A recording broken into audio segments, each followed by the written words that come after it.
Hello, I'm Donna, a 38-year-old woman who has recently freed herself from a stifling marriage. The decision to part ways with my husband felt like reclaiming my true freedom. Allow me to share the story of my ex-husband, Michael. Michael and I first met through a blind date set up by a mutual friend. From the beginning, he was undeniably handsome and possessed an irresistible charm. He seemed to be everything I had ever wanted in a partner. We shared numerous interests and our conversations flowed effortlessly. For the first 7 months, we enjoyed a casual dating phase, taking turns planning exciting and enjoyable activities. Once we officially became a couple, our dynamic outings continued, and a year later, we moved in together. It was during this time that I became aware of Michael's unstable financial situation. Despite offering advice to help him advance professionally, he rarely took it seriously. Nevertheless, he earned enough to meet his needs, and I was prepared to support us both financially. 3 years into our relationship, we married and a year later, decided to buy a house. I secured the mortgage in my name alone due to my superior credit score, a decision that now seems fortuitous. However, 4 years into our marriage, I noticed a troubling shift in Michael's behavior.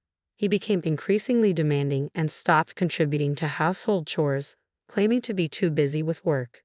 Despite my understanding and efforts to manage everything on my own, the burden became overwhelming. I addressed the issue with Michael, who would briefly promise to improve, but we soon fell back into old patterns. I tolerated this out of love and a desire to support him fully, but it took a toll on our relationship, especially in terms of leisure and enjoyment. It was under these strange circumstances that I discovered Michael's infidelity. I stumbled upon his affair quite unexpectedly. He had left his phone unlocked while taking a shower. I had no intention of snooping. I just wanted to charge his phone when a notification caught my eye. It was a message from a woman named Isabella, asking Michael how long it would be until he left his pathetic wife to meet her at a nearby motel. The shock and heartbreak were immediate. I couldn't believe Michael was capable of such betrayal. Our marriage had seemed solid, with Michael always greeting me warmly and us rarely arguing. The pain was overwhelming, a mix of tears and nausea as my world seemed to crumble. In that moment, I knew I had to confront the situation head-on. I left Michael's phone exactly as I found it, with the message still open, ensuring he would know I had seen it. When Michael emerged from the shower and saw his phone, he instantly realized I was aware of the affair. He tried to evade the conversation, but I was determined to address it. "I know about the affair," I said. "Let's talk about it." "I don't think we should," he replied. "Who is she? I'm sure you saw enough to know her name. When did it start?" "A year ago," he said, avoiding eye contact. "Can we not do this right now?" "Why did you start seeing her?" I pressed. "Please, let's not do this," he pleaded. "Don't call me babe." "Tell me," I insisted. "I don't know," he said. "I guess I just missed the thrill of someone new, someone on the same wavelength as me." "So not on the same wavelength as you?" I asked. "Well, I wouldn't say that exactly," he said. "It's just that you've become a bit dull. You never want to go out, you're always tired, and our social life, and even our life in the bedroom, has faded." "You realize I'm always tired because I handle all the chores and work full-time," I retorted. "You've never once offered to help." "That's just your role as my wife," he said. "I told you to stay at home, but you refused." "That still doesn't excuse you from contributing to the house," I said. This confrontation marked a turning point, making it clear that our views on marriage and responsibilities were vastly different. His words and actions shattered the trust and respect I thought we had. "I can do whatever I want," Michael declared, his words slicing through the tension in the room. "If that means having an affair for some fun, then so be it." His distorted view of freedom within our marriage was startling and painful. I had hoped we could discuss this and possibly repair our relationship, but his stance made it clear that was no longer an option. "I don't think anything will change," he continued dismissively. "You're just too dull. I'm happy to stay married, but I'll keep seeing Isabella. I need some space from you." His tone was cold and unapologetic as he retreated to another room, leaving me to grapple with the weight of his words. Michael's disregard and detachment were devastating. He had reduced me to a mere role within our home, despite never having previously held such outdated views on gender roles. It was apparent that he had been influenced by podcasts promoting the idea that women were too outspoken and needed to be controlled. witnessing his transformation into someone who not only embraced these harmful ideas but also failed to acknowledge their damage was heart-wrenching. Soon after, I heard the front door slam. Michael had left to meet Isabella. Overcome by a profound sense of abandonment and betrayal, I could no longer bear the solitude or the storm of emotions crashing over me. In my distress, I called my best friend Judy. She answered right away, sensing the urgency in my voice. Within moments, she was at my door with comforting hugs and tubs of ice cream. She didn't press for details. Instead, she held me as I cried. When I finally composed myself enough to speak, I shared the painful revelation with her. Michael is cheating on me, Judy. It's true. Are you sure? She asked, concern etched on her face. Absolutely, I replied. His phone was unlocked, and I saw a message from a woman asking when he was leaving his pathetic wife to meet her. What did you do? Judy inquired. I confronted him, I said, tears welling up again. He barely wanted to talk about it. Judy stayed with me through the night, offering silent, steadfast support as I faced the harsh reality of my crumbling marriage. As we sat together, the gravity of my situation began to sink in, and though the future remained uncertain, I was grateful for her unwavering presence. I knew I wasn't alone anymore. I finally confronted Michael and uncovered the painful truth. He had been cheating on me for a year. His excuse was that I had become too boring, always too tired and never up for anything fun. Despite managing almost everything at home, he dismissed my efforts, insisting it was simply my role as his wife. Well, if that's the role of a wife, then his role as a husband should have been more honorable, I told Judy, still reeling from the shock. Instead, here he is, cheating on me. Judy shook her head in disbelief. That's just a pathetic excuse. Did he even apologize? Not for a second, I replied. He just blamed me and chose to spend the night with her. Honestly, Judy, if I had to face him now, I don't know what I'd do. So, what are you thinking of doing next? Judy asked. I'm not sure. Michael mentioned he's fine staying married, but there's no way I can continue like this. Listen, Judy said, why don't you stay with me until you figure things out? I'll help you through everything. That would be amazing. Thank you so much, Judy. I really appreciate your support. We spent the rest of the evening trying to unwind, watching our favorite movies. It was a welcome distraction, but the reality of my situation lingered in the back of my mind. The next morning, Judy helped me pack some things to bring to her place. Once settled in at her home, curiosity got the better of me, and I decided to look up Isabella. I still had access to Michael's social media on my phone, a privilege I had never abused before because I trusted him completely. I discovered that Michael had muted notifications for messages from Isabella, which explained why the affair had remained hidden until now. It turned out that Isabella was a coworker of his, actually someone who reported directly to him. She was 38 years younger than me and 11 years younger than Michael. Just that revelation alone was enough to make my stomach churn. This discovery solidified my decision. I needed to divorce Michael. I couldn't endure the betrayal, nor could I live with someone who saw me as merely an obligation. With Judy's unwavering support, I began taking steps to reclaim my life and dignity. Before filing for divorce, I needed to sort out a few things. Judy and I spent time strategizing not only about the logistics of the separation, but also about ensuring that Michael would face appropriate consequences for his betrayal. My first priority was to protect my finances. I transferred all the money I had contributed to our joint account into a personal account, ensuring that Michael had no access. In the days that followed, as I prepared to file for divorce, I heard nothing from Michael. It was a painful reminder of how little he valued our relationship. When I eventually returned home to collect more of my belongings, I found Michael lounging on the couch. His reaction to seeing me was as predictable as it was irritating. "Where have you been? Why haven't you told me where you were?" he demanded, his voice tinged with a faint concern that barely masked his real detachment. "Why should I explain myself to you? You haven't called once. Don't pretend to care now," I snapped, my patience wearing thin. "I'm sorry, but discovering your infidelity because you found me too boring doesn't exactly inspire politeness," I added with a touch of sarcasm. Michael seemed taken aback, but he quickly redirected the conversation to finances. "I noticed you withdrew a large sum from our joint account," he said, trying to sound casual but clearly concerned. "Yes, I took back my money," I replied. "Why should I let you squander what I've worked hard to earn?"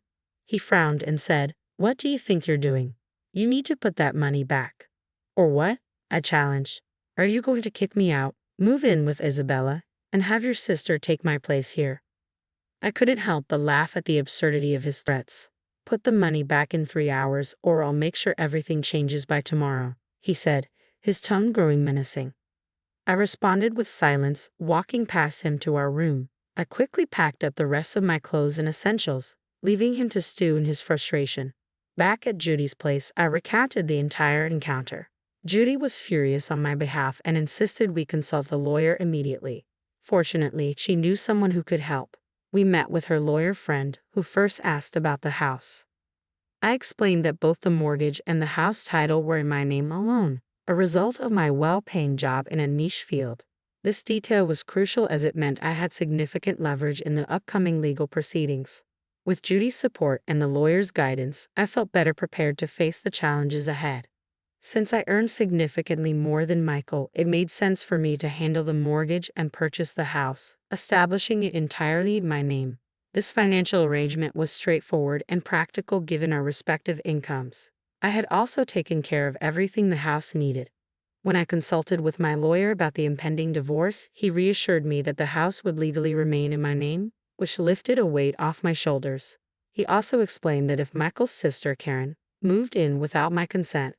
Despite the tension, Michael informed me the next morning that Karen had moved in, citing my failure to reverse the money transfer.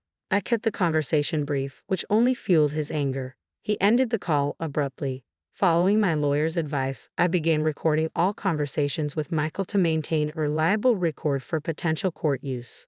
My strategy moving forward was straightforward. I would issue Karen an eviction notice. If she complied, that would end the matter. If not, I was prepared to pursue legal action. Given our strained history, I anticipated it wouldn't be simple.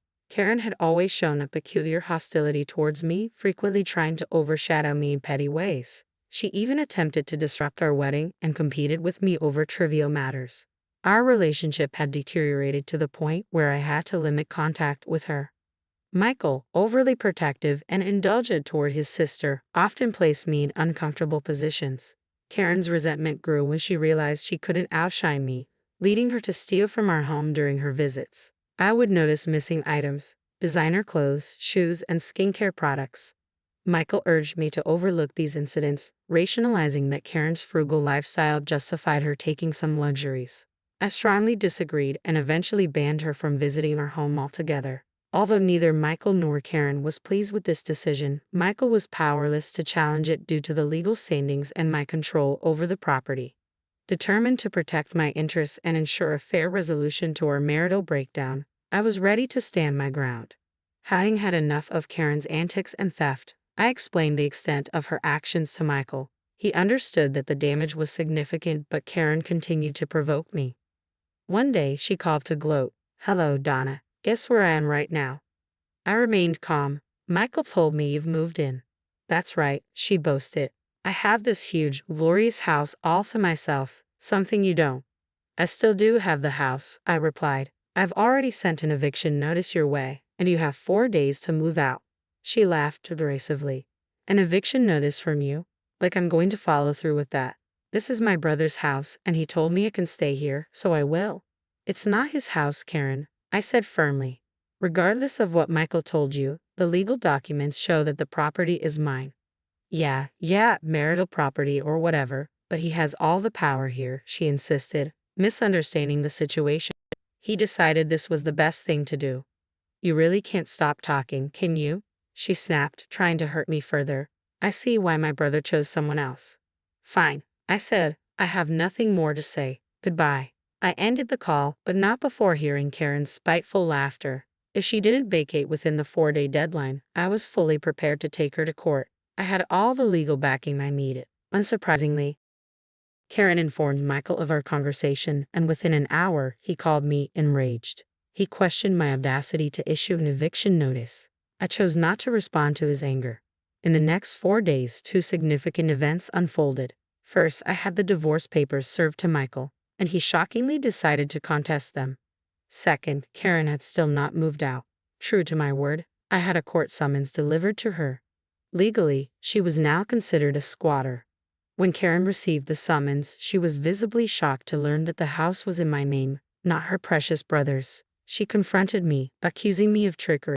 I responded firmly, I gave you ample warning and time to leave. I even sent you a formal eviction notice. The reality of her situation was finally dawning on her. I was ready to uphold my rights, no matter what.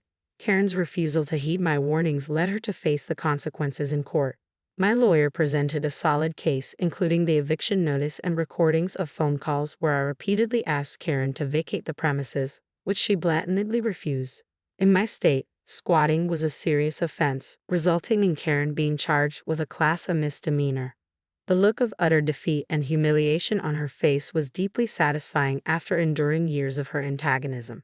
After the court proceedings, Michael and Karen, still unable to accept the defeat, confronted me at Judy's place, where I had been staying. "How could you do that to my little sister?" Michael demanded. "Your little sister has made my life miserable for years, and I finally put a stop to it in the only way I knew how," I replied, my frustration evident. "A decision you initially agreed with. Yet the moment I stood up for myself, you sided with her," Michael argued. "So the house suddenly became an option because we're separating. If we weren't, would you have snuck her in?" I cut him off. "Save it, Michael. I don't want to hear any more. I'll see you in court." "How is the house even in your name?" "My brother's name isn't on any of the documents. I've been paying off the mortgage and handling repairs for the past 4 years," I explained. "No matter how much your brother contests it, he won't gain any ownership of the house. All he'll get is a much lighter wallet." Karen interjected, clearly not understanding the legal situation. "You think I set him up?" "I did nothing of the sort. Your brother believed in being the man of the house but avoided real responsibilities, preferring that I handle everything while he enjoyed the benefits. Thank God that won't be my problem anymore," I retorted, my patience wearing thin. I slammed the door in their faces, ending the conversation. In the weeks that followed, Michael, realizing he couldn't win the house, decided to contest every single possession we shared, down to the most trivial items like our dessert spoons. The battle was petty and exhausting, but I was determined to fight for my peace and freedom. For every item Michael claimed as his, I had the receipts clearly showing who had paid for them. In truth, he hadn't contributed much, so his share was minimal. While Michael was preoccupied with this petty squabble, I took action on another front. I sent screenshots of his inappropriate communications with Judy to his company's HR department. Within 2 weeks, Michael was terminated from his job. Surprisingly, Isabella was not. I learned from some of Michael's colleagues, with whom I had remained friendly, that she had argued Michael coerced her into the relationship by threatening her professional standing. Understandably, their relationship did not survive this revelation. It took some time, but eventually, the divorce was finalized, and I was officially free to celebrate my newfound freedom and the successful resolution of a complex situation. Judy and I enjoyed a long celebration. It felt like a double victory. The last update I received on Michael and Karen was less than glamorous. They ended up living together in a modest apartment, both struggling to find jobs. Their parents were supporting them with a modest allowance, but they were far from pleased with their actions. My former in-laws even reached out to apologize for their children's behavior, a gesture that helped bring some closure to the entire ordeal. Now free, I looked forward to what life had to offer next. The entire experience reinforced a valuable lesson: never forget my worth. It also showed me that I could handle myself in tough situations. A force to be reckoned with. Here's to moving forward stronger and wiser. Cheers.